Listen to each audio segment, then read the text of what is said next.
إن الحمد لله نحمده ونستعينه ونستغفره ونؤمن به ونتوكل عليه ونعوذ بالله من شرور أنفسنا ومن سيئات أعمالنا من يهده الله فلا مضل له ومن يضلله فلا هادي له وأشهد أن لا إله إلا الله وحده لا شريك له وأشهد أن محمدًا عبده ورسوله أرسله بالحق بشيرا ونذيرا أما بعد فإن خير الحديث كتاب الله وخير الهدى هدى محمد صلى الله عليه وسلم وشر الأمور محدثاتها وكل محدثة بدعة وكل بدعة ضلالة وكل ضلالة في النار. أعوذ بالله السميع العليم من الشيطان الرجيم. بسم الله الرحمن الرحيم.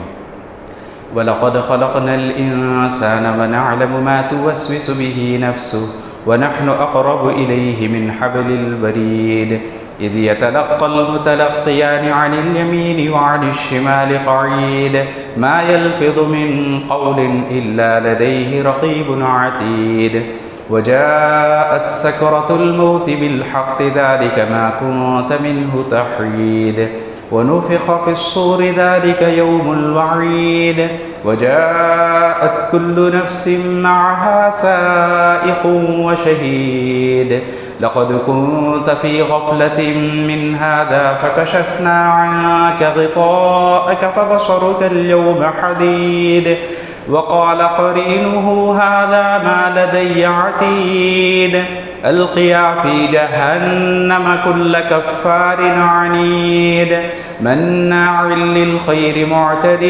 مريب الذي جعل مع الله إلها آخر فألقياه في العذاب الشديد قال قرينه ربنا ما أطغيته ولكن كان في ضلال بعيد قال لا تختصموا لدي وقد قدمت إليكم بالوعيد ما يبدل القول لدي وما أنا بظلام للعبيد.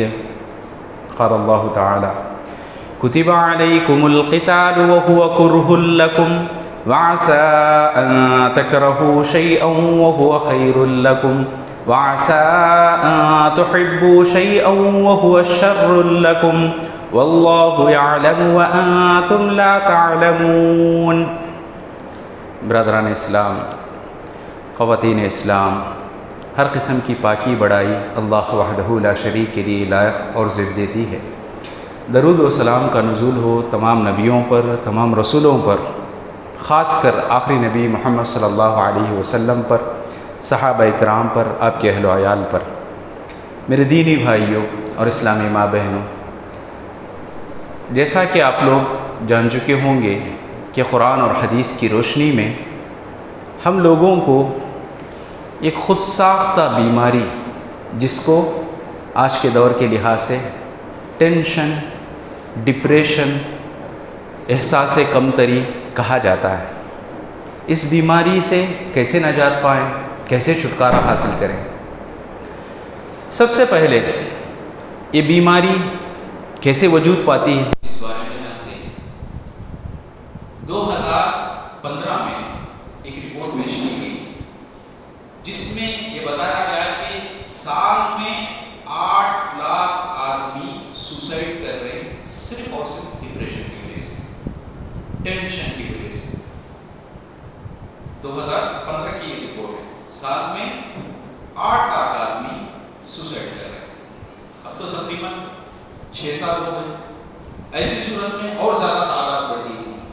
یہ کس لیے کرتے ہیں لوگ؟ خودکشی، سوسائڈ آدمی کرنے کی وجوہات کیا ہے؟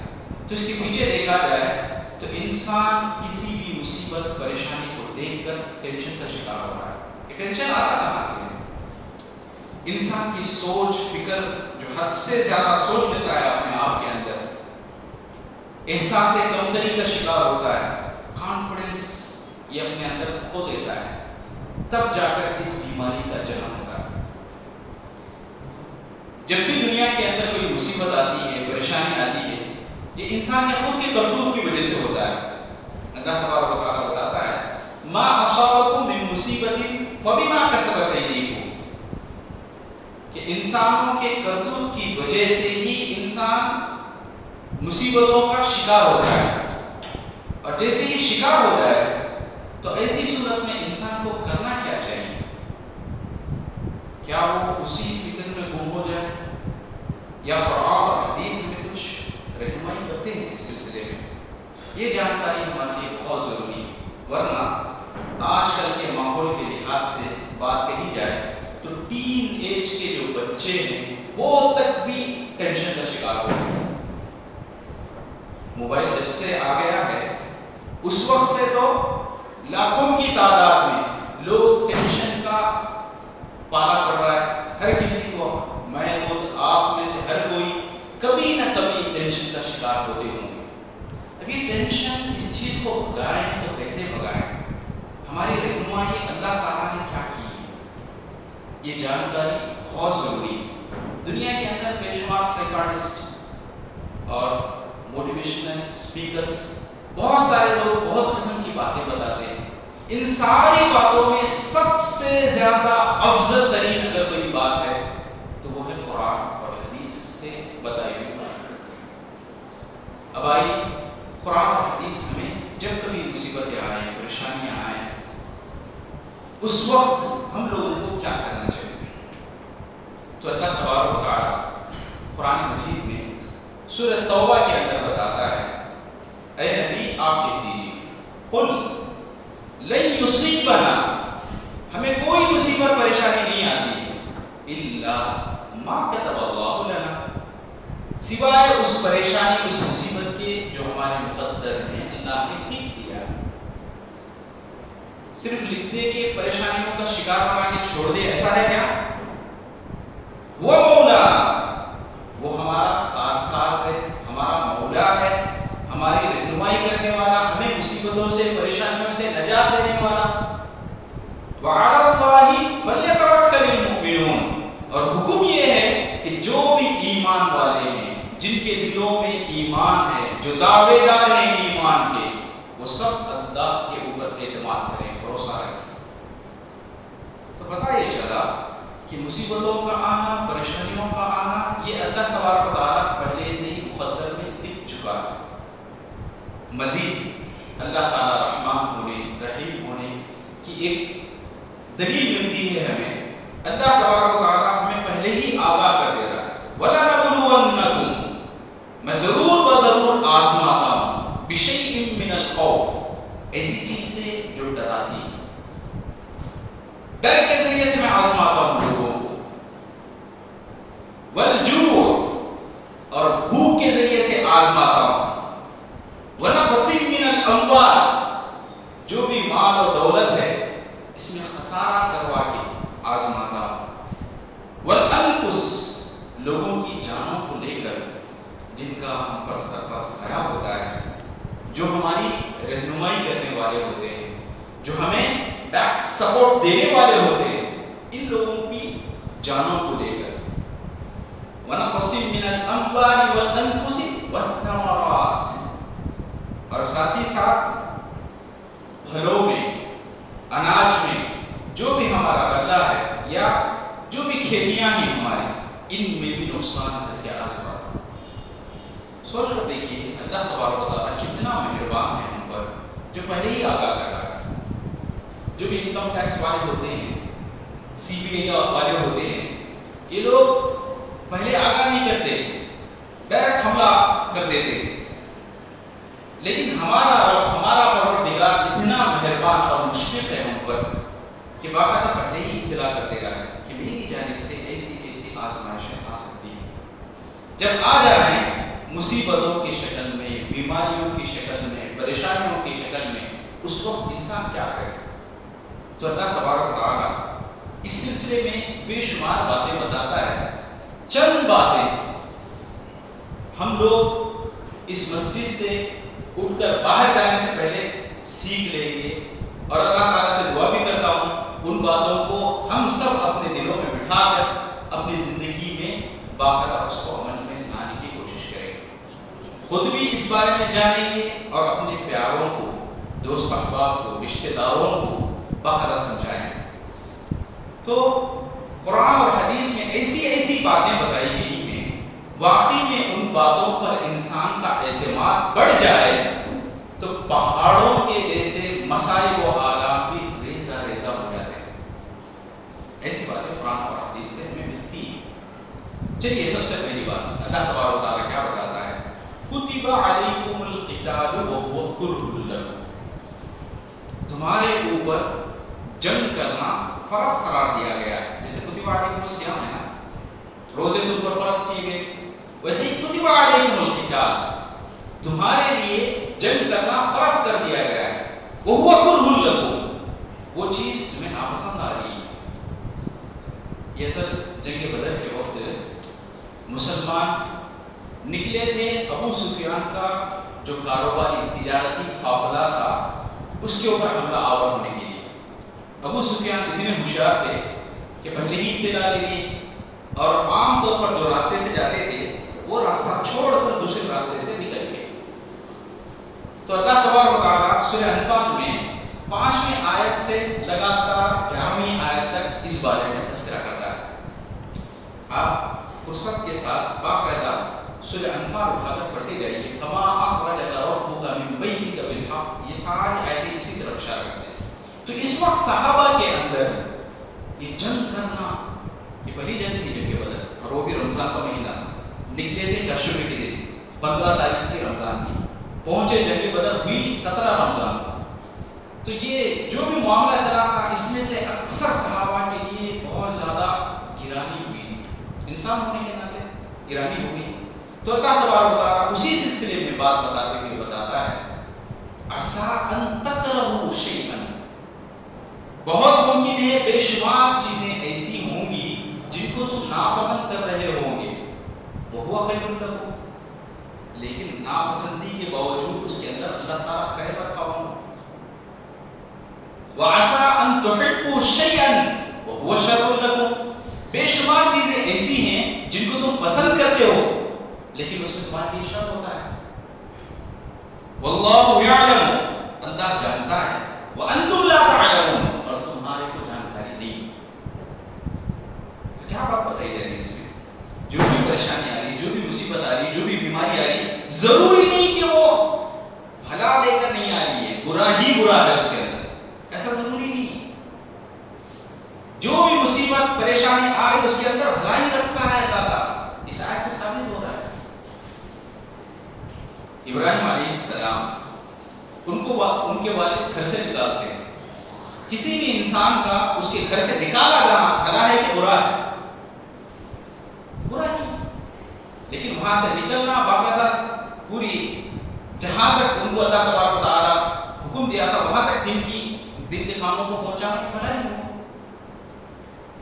اور اسی طریقے سے ابراہیم علیہ السلام اپنی بیوی کے ساتھ جاتے وقت بادشاہ خصوصی طور پر عورتوں کو اغوا کرنا، یہ بھی ایک قسم کی بہت برائی دکھی تھی، لیکن اللہ تعالیٰ اس میں بھی بھلا رکھا، حاجرہ کو دے دیا سارا کے ساتھ۔ بھئی نیک خاتون ہے، اس کے ساتھ برا ارادہ کیا تھا میں، لیکن برا ارادے میں کامیابی ہرگز نہیں مل رہی ہے، یہ کوئی عام شخصیت نہیں ہے، لہٰذا ایسے لوگوں کے ساتھ میری بیٹی کا نکاح ہو تو میری لیے کامیابی ہے، یہ شرف ہوگا میرے لیے۔ یہ سوچ کر وہ بادشاہ باقاعدہ اپنی بچی، اپنی بیٹی کا ہاتھ ابراہیم علیہ السلام کے ساتھ تھما کے بھیج دیتا ہے حاجرہ۔ تو ہر شر کے پہلو میں ضروری نہیں صرف اور صرف شر ہی ہو، خیر بھی رہتا ہے۔ وَعَسَىٰ أَن تُحِبُّوا شَيْئًا وَهُوَ شَرٌّ لَكُمْ، بے شمار چیزیں ایسی ہیں جس کو ہم پسند کرتے ہیں، یہ میرے لیے مل جائے، یہ میرے لیے آ جائے، یہ میرے لیے میں ہو جائے، لیکن اس میں اللہ تعالیٰ ضروری نہیں کہ خیر ہی خیر ہو، شر بھی ہو سکتا ہے۔ اب ایسی صورت میں کیا کرے انسان؟ واللہ یعلم وانتم لا تعلمون، اپنا لگاؤ، اپنا لنک، اپنا تعلق اللہ سے جڑائے رکھیں۔ ہر معاملے کے اندر استخارہ کریں، استخارہ کے ساتھ آگے بڑھیں۔ اللہ کے نبی صلی اللہ علیہ وسلم بتاتے ہیں جو آدمی مشورہ اور استخارہ یہ دو چیزوں کو اپناتا ہے وہ کبھی شرمندہ نہیں ہوگا اور کبھی پچھتائے گا بھی نہیں، یہ دو چیزیں ایسی ہیں۔ تو اللہ تبارک و تعالیٰ اس آیت کے اندر بتا رہا ہے جو پریشانی آ کر ہے، جو مصیبت آ کر ہے، جو ٹینشن لگنے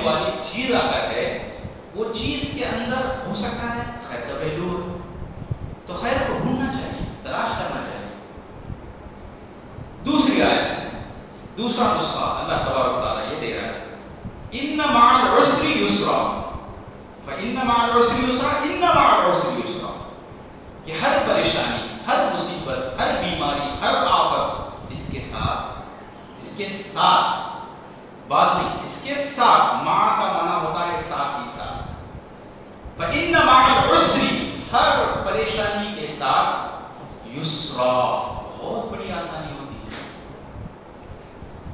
اللہ تبارک و تعالیٰ آسانی رکھتا ہے، وہ آسانی کو ڈھونڈنا چاہیے انسان کو، واویلا مچاتا ہوا بیٹھ جانا نہیں۔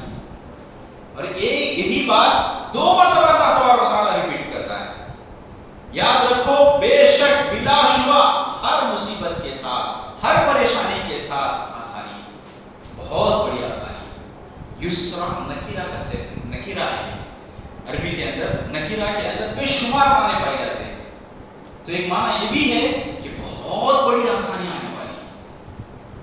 مکہ کے اندر مسلمان مٹھی بھر تھے، پریشانیوں پر پریشانیاں، یہاں تک کہ صلح حدیبیہ تک بھی مسلمانوں کے لیے پریشانیاں ہی پریشانیاں تھیں۔ صلح حدیبیہ کے بعد کیا ہوا؟ اذا جاء نصر اللہ والفتح ورأيت الناس يدخلون في دين الله افواجا، فوج در فوج آگے جائیں گے، یہ بات بتاتا ہے۔ تو پریشانی کے ساتھ اللہ تعالیٰ آسانی بھی رکھتا ہے۔ انسان صرف پریشانی کو دیکھ کر بیٹھ جاتا ہے، چہرے کیا بولتے ہیں، تصویر کا ایک رخ لے کر بیٹھ جاتا ہے، دوسرا رخ کیا ہے اس طرف سوچ نہیں جاتی، اسی کی وجہ سے ٹینشن کا شکار ہوتا ہے۔ اب آئیے ٹینشن سے نجات پانے کے لیے ایک اور چیز جو اللہ تبارک و تعالیٰ ہمیں دیا ہے اپنے نبی کے ذریعے سے، اور یہ جو اللہ کے نبی صلی اللہ علیہ وسلم کی کہی ہوئی بات ہے، اس پر جتنا ہم غور کریں گے واقعی میں ہم لوگوں کے دماغوں کی گھاٹیوں کو کھولے جیسا لگے گا۔ چلیے ایک حدیث ہے، صحیح مسلم کی حدیث، اللہ کے نبی صلی اللہ علیہ وسلم فرماتے ہیں، ابو ہریرہ رضی اللہ عنہ اس کے راوی وہ بیان کرتے ہیں، عن النبی صلی اللہ علیہ وسلم، کہ رسول اللہ صلی اللہ علیہ وسلم نے فرمایا کیا؟ احرص علی ما ینفعک، کہ تم جتنا زیادہ کوشش کر سکتے ہو، کوشش کرو ہر اس چیز کو حاصل کرنے کے لیے جس میں تمہارا فائدہ ہو۔ اس حدیث کے بارے میں محدثین کا کہنا ہے کہ 4 حدیثاں ایسے ہیں جن کے اندر پورا اسلام بیان کر دیا گیا ہے۔ 4 حدیثاں، اس میں سے ایک حدیث یہ بھی ہے، وہ جو بتاتے ہیں۔ اب اس حدیث میں جو باتیں پیش کی گئیں، واللہ ایسی باتیں ہیں، ان باتوں کو اگر ہم دل میں بسا لیں، دل میں اس کو محفوظ رکھ لیں اور اپنے پیاروں کو، دوست احباب سب کو بتاتے جائیں، تو انشاءاللہ ثم انشاءاللہ ٹینشن جیسی بیماری یا ڈپریشن بولنے والی چیز ہماری زندگیوں میں کس جگہ نہیں رہی۔ بھائی اللہ کے نبی صلی اللہ علیہ وسلم کیا بتاتے ہیں؟ احرص علی ما ینفعک، تم کوشش کرتے رہو، تم حاصل کرنے کی تگ و دو میں لگے رہو، کس چیز کے؟ علی ما ینفعک، جو تمہارے کو فائدہ دے سکتی ہے۔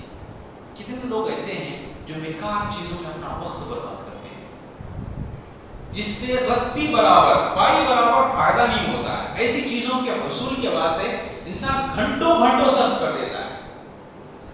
ہمارے کو حدیث میں حکم کیا دیا جا رہا ہے؟ یحرص علی ما ینفعک، جو تمہارے لیے مفید ہو، فائدہ مند ہو، اس چیز کو حاصل کرنے کے تگ و دو میں رہو، کوشش میں رہو۔ صبح اٹھنے سے لے کر رات سونے تک تمہاری ہر حرکت ایسی ہو جس سے تمہارے کو فائدہ ہو۔ دوسری بات، واستعن باللہ، اور اللہ سے مدد مانگتے رہو۔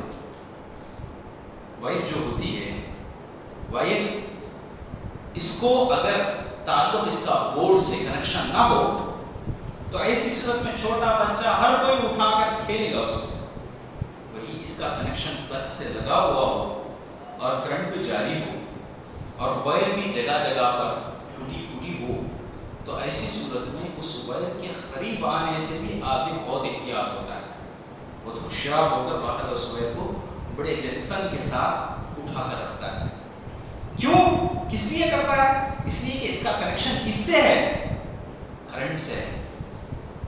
تو اسی طریقے سے ہم میں سے کوئی بھی چاہتا ہے کہ ہمارے معاملے میں بھی باقاعدہ حفاظتی اقدامات ہوں، ہر کوئی ہمارے لحاظ میں پر لحاظ ہو، ہر لحاظ سے باقاعدہ عزت اور احترام کا معاملہ کرتے، تو ہمارا تعلق اللہ سے ہونا چاہیے.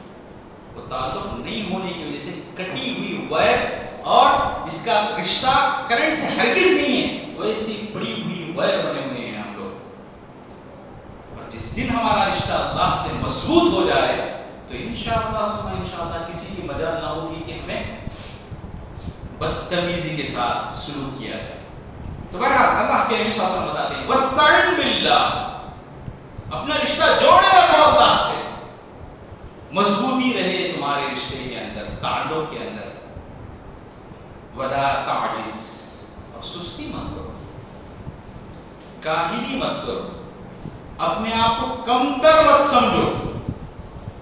اشرف المخلوقات بنایا ہے تو اپنے آپ کو کیوں کر ایسا یہ میرے سے نہیں ہو سکتا، یہ کام مجھ سے نہیں ہو سکتا، ایسا مت سوچو. وَلَا تَعْجِزْ. اب اس کے بعد اللہ کے نبی صلی اللہ علیہ وسلم کیا بات بتاتے ہیں، غور کیجیے. فَإِنْ أَصَابَكَ شَيْءٌ، اگر تمہیں کسی بھی قسم کی مصیبت یا پریشانی لاحق ہو جائے، فَلَا تَقُلْ، تو ہرگز یہ مت کہنا لو فعلت لکان کذا و کذا، کاش میں ایسا کرتا تو ایسا ایسا ہوتا. ولیکن قل، بلکہ تم کہو قدر اللہ ما شاء فعل، کہ اللہ تعالیٰ نے جو مقدر رکھ دیا وہی ہوا. بات سمجھ میں آئی؟ کتنی پیاری بات دیکھیے کہ انسان کا ٹینشن خالی اس حدیث کے اوپر عمل کرنے سے پہاڑ جتنا بھی ہو ریزہ ریزہ ہو جائے گا. کتنی بڑی بات. ایک آدمی ہے اپنی بیٹی کی شادی کے واسطے رشتہ داروں کو لے کر، دوست احباب کو لے کر انکوائری کرتا ہے. لڑکا اچھا ہے، بری عادتوں سے بچا ہوا ہے، نمازی ہے، ہر لحاظ سے جتنی کوشش ہو سکتی کرتا ہے. اس کے بعد جیسے ہی بیاہ کرا کے اپنی بیٹی کو بھیج دیتا ہے تو معاملہ ریسرچ کرتے وقت، جانکاری لیتے وقت جیسا تھا اس کا بالکل برعکس الٹا ہے. ساس کی طرف سے، سسرے کی طرف سے، شوہر کی طرف سے، ننند کی طرف سے بیٹی مصیبتوں کا دوچار ہوتے ہی رہ رہی ہے. ایسا ہو رہا ہے کہ مصیبتوں کے گرائنڈر میں ڈال کے رکھ دی اپنی بیٹی. اس وقت انسان کیا کیا بابیلا کرتا ہے، سوچ کر دیکھیے. راتوں کی نیند اڑ جاتی ہے، دن کا چین حرام ہو جاتا ہے. اس وقت انسان سوچتا کیا ہے، میری بہن آپ کو رشتہ لگائی، فلاں دوست نے رشتہ لگایا، فلاں کی وجہ سے یہ رشتہ میں قبول کر لیا، کاش میری بچی کو نہ دیتا. یہ چیزیں بے ایمانی کی چیزیں ہیں. یہ باتیں ایسے لوگوں کی زبانوں سے نکلنے والی باتیں ہیں جن لوگوں کے دلوں میں ایمان نام کی کوئی چیز نہیں ہوتی ہے. جو ایمان والے ہوتے ہیں ان کے لیے حکم کیا ہے، قدر اللہ ما شاء، اللہ جو مقدر رکھا ہے وہی ہوتا ہے، ما شاء فعل. تو یہ چیز انسان اپنے دل و دماغ میں رکھنے کی بہت سخت ضرورت ہے میرے بھائی. اور اسی طریقے سے ایک اور حدیث ہے جس کو امام ترمذی اور امام ابن ماجہ رحمہ اللہ یہ دونوں حضرت انس رضی اللہ عنہ سے بیان کرتے ہیں کہ حضرت انس فرماتے ہیں کہ رسول اللہ صلی اللہ علیہ وسلم نے فرمایا ان عظم الجزاء ما عظم البلاء، انسان کو قیامت کے دن سب سے بڑا بدلہ اس کو دیا جاتا ہے جو سب سے بڑی پریشانی جھیل کر آتا ہے. ایسی بات بتائی جا رہی ہے حدیث کے اندر، تھوڑا غور و فکر کریں. اللہ کے نبی صلی اللہ علیہ وسلم بتاتے ہیں قیامت کے دن جس انسان کو سب سے بڑا بدلہ ملتا ہے وہ انسان کون ہوگا، جو دنیا میں سب سے بڑی مصیبت کو جھیلا ہوا ہوگا. اس کے بعد حدیث کے آگے کے الفاظ قربان جائیے. اللہ کے نبی صلی اللہ علیہ وسلم فرماتے ہیں ان اللہ، بے شک اللہ تعالی اذا احب قوما، کسی قوم سے محبت رکھتا ہے، ابتلا، تو اس قوم کو آزمائش میں ڈال دیتا ہے، مصیبتوں میں ڈال دیتا ہے، بیماریوں کا شکار کر دیتا ہے. پریشانیاں ان کا مقدر بن جاتی ہیں. اب یہ مصیبتوں کو پریشانیوں کو جیسے جیسے جھیلتے آگے بڑھتے ہیں تو اللہ تبارک و تعالی ان لوگوں کے لیے ایک سودا بازی کی بات کرتا ہے. پیارے نبی صلی اللہ علیہ وسلم کیا بتاتے ہیں؟ اور پیارے نبی صلی اللہ علیہ وسلم اپنی طرف سے کوئی بات بولتے نہیں. وما ينطق عن الهوى, اپنی منمانی سے کوئی بات ان کی ہوتی ہی نہیں. ان هو الا وحی یوحى, کہ جب وحی آتی ہے تبھی جا کر بتاتے ہیں. تو سودے کی بات اللہ تبارک و تعالیٰ کی جانب سے پیارے نبی صلی اللہ علیہ وسلم بتا رہے ہیں. کیا؟ فمن رضی, جو اس مصیبت کو, پریشانی کو, بیماری کو, جو بھی لائق ہے اس سے راضی ہو جائے. فلہ الرضا, تو ایسے شخص کے واسطے بھی رضامندی ہے اللہ کی جانب سے. جو آدمی پریشانی سے راضی ہو جائے تو اللہ تعالیٰ کی جانب سے بھی رضامندی مل جاتی ہے. ایک سودا بازی, ایک آدمی آم بیچ رہا ہے, بورڈ لگا کے رکھا ہے 100 روپے 1 کلو آم. ہم 100 روپے دینے کے بعد وہ آم نہیں دے گا کیا ہمیں؟ دے گا ضرور. تو ٹھیلا ڈھگلنے والے, اس کے اوپر جو اعتماد ہے ہمارا, وہ عرش کے مالک کے بارے میں کیوں نہیں آ رہا ہے ہم لوگوں کو؟ عرش کا مالک بتا رہا ہے ہمیں فمن رضی, تم مصیبتوں کو گلے سے لگاؤ. جو بھی پریشانیاں مقدر میں آ چکے ہیں اس کو باقاعدہ اپنے دل کے اندر ٹھان لو کہ اللہ تبارک و تعالیٰ کی مرضی سے جو بھی چیز ہے وہ مجھے بھی پسند ہے. عمران بن حسین رضی اللہ وہ بولتے ہیں, بتاتے ہیں کہ جو میرے رب کو پسند ہے وہ مجھے پسند ہے.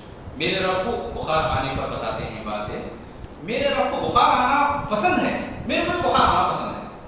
اللہ. تو یہ چیز کہ انسان کو جو بھی پریشانی, جو بھی مصیبت لاحق ہو گئی ہے, لگ گئی ہے, تو اس وقت ٹینشن کا معاملہ, ٹینشن کا برتاؤ نہیں ہونا ہے. کیا ہونا ہے؟ اس کو فیس کرنے کے لیے ریڈی ہو جانا ہے. پہلے فمن رضی, جیسے ہی وہ آدمی تیار ہو جاتا ہے فلہ الرضا, تو اس شخص کے لیے رضامندی. آگے کا ورڈ ومن سخط, اور جو ناراض ہوتا ہے, پریشانی کو لے کر غصہ کر لیتا ہے, وابلہ مچاتا ہے, ٹینشن کا شکار ہوتا ہے, ڈپریشن میں چلے جاتا ہے, سوسائڈ کر جاتا ہے, تو ایسا آدمی کے لیے اللہ کی جانب سے سختی ہے. مطلب سخت, تو اس کے لیے بھی ناراضگی. اب آئیے خاص طور پر ایک چیز جو امام عز بن عبد السلام وہ بتاتے ہیں. کیا بتاتے ہیں؟ کہ رضا, جو اللہ تعالیٰ کی رضامندی ہے, اللہ تعالیٰ کی جو خوشنودی ہے, اس کے بارے میں بولتے ہیں. کیا بولتے ہیں؟ الرضا افضل من الجنہ. اللہ کی جو رضامندی ہے یہ جنت سے بھی افضل ترین ہے. کیسی بات ہے کہ اللہ تعالیٰ کی جانب سے جو رضامندی ملے انسان کو, وہ جنت سے بھی افضل ترین. مطلب کیا ہے؟ یہ کیا بات اپنی طرف سے بول رہے ہیں کیا؟ یہ سورہ توبہ میں 72 آیت نمبر دیکھیں گے تو اس میں اللہ تبارک و تعالیٰ بولتا ہے وَرِضْوَانٌ مِّنَ اللَّهِ أَكْبَرُ, کہ اللہ تعالیٰ کی جو رضامندی ہے, اللہ تعالیٰ کی جو خوشنودی ہے, یہ بہت بڑی چیز ہے. گویا کہ وہ جنت سے بھی افضل ترین چیز ہے.